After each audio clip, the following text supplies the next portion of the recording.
الحمدللہ رب العالمین الصلاۃ والسلام علی رسولہ الکریم۔ السلام علیکم ناظرین اکرام۔ آل انڈیا مسلم پرسنل لا بورڈ کے تحت تفہیم شریعہ نام کا یہ پروگرام آل انڈیا لیول پر ایگزیکیوٹ کیا جا رہا ہے۔ اسی کے تحت ہم نے یہ ویڈیوز تیار کیے ہیں۔ قانون نکاح پر یہ ایپیسوڈ 2 ہے، یعنی حصہ دوم، اور تھیم ہے شرائط نکاح۔ شرائط نکاح میں ایک گواہان کا موجود ہونا ضروری ہے۔ گواہان کے کیا صفات ہونا چاہیے وہ بھی اس ویڈیو میں بتائے گئے۔ شروع کرتے ہیں شرائط نکاح سے۔ نکاح کی شرطیں مختلف نوعیتوں کی ہیں، یعنی نکاح کی جو شرائط ہیں وہ مختلف قسم کی ہوتی ہیں۔ بعض شرطوں کا تعلق انعقاد نکاح سے ہے، یعنی بعض شرطیں ایسی ہیں جو نکاح کے کنڈکٹ سے ریلیٹڈ ہیں، یعنی ان شرطوں کی رعایت نہ ہو تو نکاح سرے سے منعقد ہی نہیں ہوتا، یعنی اگر یہ شرائط پورے نہ ہوں تو نکاح سرے سے کنڈکٹ ہی نہیں ہوتا، ویلڈ ہی نہیں ہوتا۔ جبکہ بعض شرطوں کا تعلق صحت نکاح سے ہے، یعنی اگر ایسی شرطیں مفقود ہوں یعنی نہ موجود ہوں تو نکاح تو منعقد ہو جاتا ہے لیکن وہ نکاح فاسد کے دائرے میں آ جاتا ہے، یعنی یہ وہ شرائط ہیں کہ اگر یہ نہ موجود ہوں تو نکاح فاسد ہوتا ہے، اس لیے نکاح کے احکام اس پر مرتب نہیں ہوتے۔ بعض شرطیں ایسی ہیں جن کی رعایت کیے بغیر نکاح لازم نہیں ہوتا، یعنی نکاح کی 3 اقسام ہیں۔ شرائط کے پورے ہونے یا نہ ہونے کے حساب سے نکاح کی وہ پرٹیکولر کیٹیگری ہو جائے گی۔ ذیل میں ترتیب وار شرطوں کا ذکر کیا جاتا ہے، یعنی کتنی شرائط ہیں نکاح کی، ان کا ذکر ایک کے بعد ایک یہاں کیا جاتا ہے۔ پہلی شرط ہے ایجاب و قبول کی مجلس متحد ہو، یعنی ایک ہی سیٹنگ میں ایجاب بھی ہو قبول بھی ہو، یعنی پرپوزل اور ایکسیپٹنس ایک سنگل سیٹنگ میں ہو۔ اگر ایجاب کے بعد اور قبول سے پہلے مجلس بدل جائے یا دوسرے فریق کی طرف سے ایسا عمل پایا جائے جو اعراض اور بے توجہی پر دلالت کرتا ہو تو ایجاب غیر معتبر ہو جائے گا، اس لیے بعد میں دوسرا فریق قبول بھی کرے تو نکاح منعقد نہیں ہوگا۔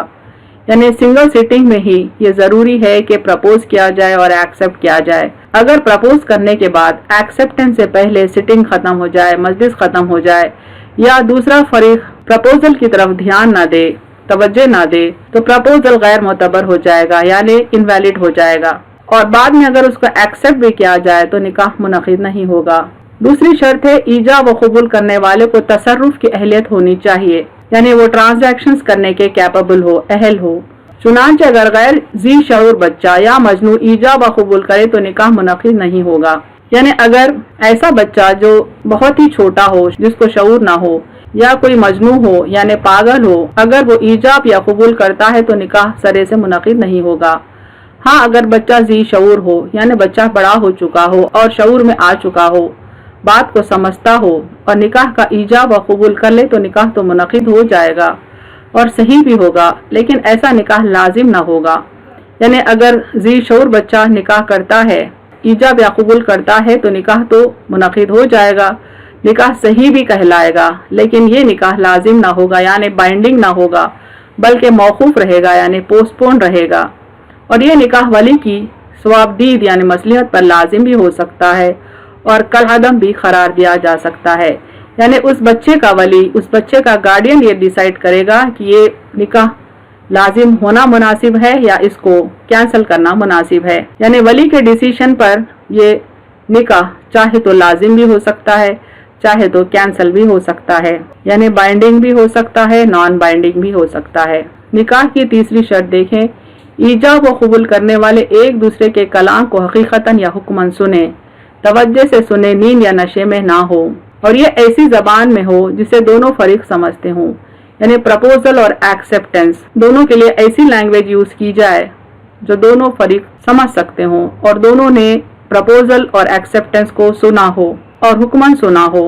حکماً سننے سے مراد یہ ہے کہ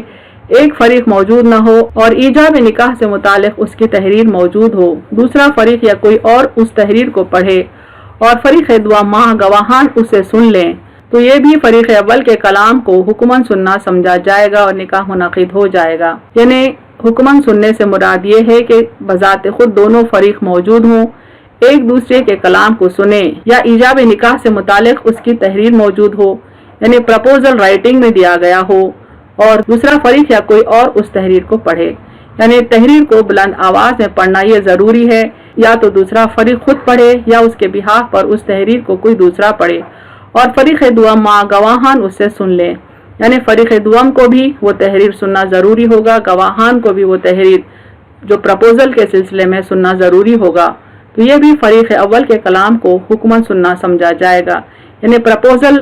دینے والے کے کلام کو حکماً سننا سمجھا جائے گا اگر اس کی رائٹنگ کو بلند آواز سے پڑھا اور سنا جائے، اور نکاح ایسی سچویشن میں بھی منعقد ہو جائے گا۔ چوتھی شرط دیکھیں، جس عورت سے نکاح ہو رہا ہے وہ اس مرد پر نہ دائمی طور پر حرام ہو اور نہ عارضی طور پر حرام ہو، ورنہ نکاح منعقد ہی نہیں ہوگا۔ چوتھی شرط کے مطابق جس عورت سے نکاح کیا جا رہا ہے وہ مرد کے لیے حلال ہو، حرام نہ ہو۔ حرمت بھی دو قسم کی ہوتی ہے، اس کی تفصیل ہم آگے کے ویڈیوز میں دیکھیں گے۔ ایک حرمت ہمیشہ کے لیے ہوتی ہے اور ایک حرمت عارضی ہوتی ہے، دو قسم کی حرمت بھی اس عورت کے سلسلے میں نہ ہو۔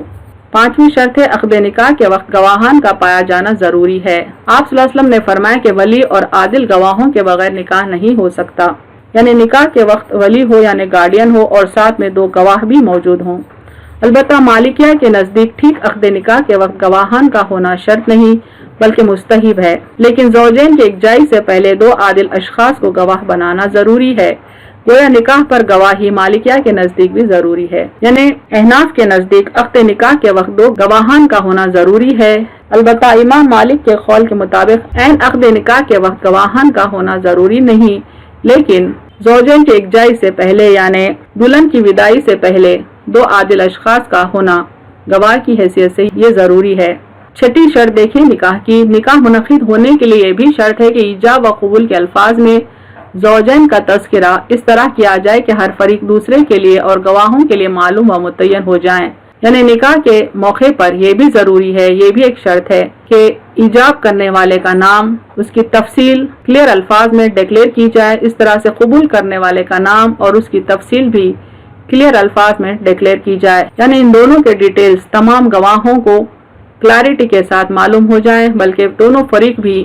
ایک دوسرے کے ڈیٹیلز ٹھیک طرح سے معلوم کر لیں۔ البتہ اگر زوجین یا ان میں سے کوئی ایک مجلس نکاح میں موجود ہو تو اشارہ بھی تعین کے لیے کافی ہوگا، یعنی اگر یہ پہلے سے کلیئر ہے کہ دونوں فریقین کون ہیں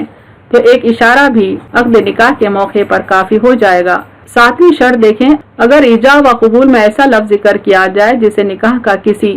معین مدت کے لیے ہونا معلوم ہو تو بھی نکاح صحیح نہیں ہوگا، یعنی اگر نکاح ایک فکس ڈیوریشن کے لیے کیا جا رہا ہے تو نکاح صحیح نہیں ہوگا، نکاح غلط ہوگا۔ آٹھویں شرط ہے، گواہان کا صرف مجلس عقد میں ہونا کافی نہیں بلکہ یہ بھی ضروری ہے کہ وہ ایجاب و قبول کو سنے، یہی اکثر فقہا کی رائے ہے، لہٰذا گواہان عقد کے وقت سوئے ہوئے ہوں یا بہرے ہوں تو نکاح معتبر نہ ہوگا، یعنی صرف دو گواہوں کا فزیکلی پریزنٹ رہنا کافی نہیں ہے بلکہ وہ ٹھیک سے پرپوزل اور ایکسیپٹنس کو سنیں، اور پرپوزل اور ایکسیپٹنس کے وقت وہ سوئے ہوئے نہ ہوں اور نہ ہی وہ